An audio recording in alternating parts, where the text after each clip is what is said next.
ঈদ উদযাপনে আপন ঠিকানায় ছুটছেন মানুষ। গাজীপুরের চৌরাস্তায় আছেন সহকর্মী রাজীবুল হাসান। সরাসরি যাচ্ছি তার কাছে।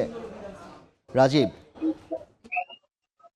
সেটা হচ্ছে মহাসড়কে এখনো পর্যন্ত যানজট রয়েছে, বিশেষ করে ঢাকা ময়মনসিংহ যে মহাসড়ক, এই মহাসড়কের নিচে এবং উপরে, অর্থাৎ ফ্লাইওভারের নিচে এবং উপরে দুই অংশেই এখন দীর্ঘ যানজট রয়েছে। আপনাদের একটু দেখানোর চেষ্টা করছি যে এই যে গাড়ি দাঁড় করিয়ে, আপনি নিশ্চয়ই এই গাড়িটি দেখতে পাচ্ছেন, বসুমতী। এই বসুমতীর সামনে কিন্তু জায়গা আছে, তারপরেও এই গাড়িটি সামনে এগোচ্ছে না, এবং এই কারণে কিন্তু পেছনে আরেকটি গাড়ি লাগাতার লেগে আছে। এইভাবেই মূলত বিভিন্ন জায়গায় যানজট সৃষ্টি হয়। আপনাদেরকে একটু দেখানোর চেষ্টা করছিলাম, এটি গাজীপুর চৌরাস্তা। আহ যাত্রীরা বলছেন যে দুর্ভোগের যে যাত্রা, সেটি আসলে শেষ হচ্ছে না। আজকে দুপুরের পর থেকে একই ভাবে এরকম থেমে থেমে প্রথমে যানজট, এরপর কিন্তু এখন লাগাতার যানজট সৃষ্টি হয়েছে। যদিও দুপুরের পর যেহেতু শিল্প কারখানা অধিকাংশ ছুটি হয়েছে, তারা বাড়ির পথে বের হয়েছে।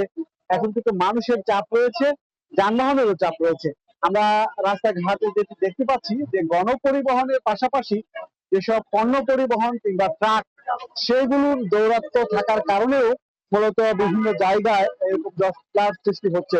যাত্রীরা বলছেন যে একইভাবে তাদের কাছ থেকে 200 টাকার ভাড়া 400 টাকা, কখনো কখনো আরো বেশি ভাড়া আদায় করা হচ্ছে। এটি কোনোভাবে আসলে নিয়ন্ত্রণ করা যাচ্ছে না। আমরা প্রশাসনের সঙ্গে কথা বলেছি, তারা ট্রাফিক বিভাগ কাজ করছে যে যখন যানজট নিরসন কিংবা নির্বিঘ্ন যাত্রা করতে তারা এতই ব্যস্ত যে এই যে ঘাটতি ভাড়া আদায় করা হচ্ছে, সেটি নিয়ে আসলে বেশিরভাগ ক্ষেত্রে কাজ করা যাচ্ছে না বলে তারা আমাদেরকে জানিয়েছেন। এই অবস্থা কিন্তু শুধু যে গাজীপুর চৌরাস্তা এমন নয়, চান্দনা যে চৌরাস্তা রয়েছে ঢাকা টাঙ্গাইল মহাসড়ক, সেখানেও একইভাবে আসলে কিন্তু এরকম দুর্ভোগের মুখে পড়েছে যারা যাত্রী রয়েছেন। তবে এখন পর্যন্ত আমাদের কাছে সবশেষ যে তথ্য, সেটি হচ্ছে গাজীপুরের বোটবাজার থেকে চৌরাস্তা এবং চৌরাস্তা থেকে শালনা পর্যন্ত যানজট রয়েছে।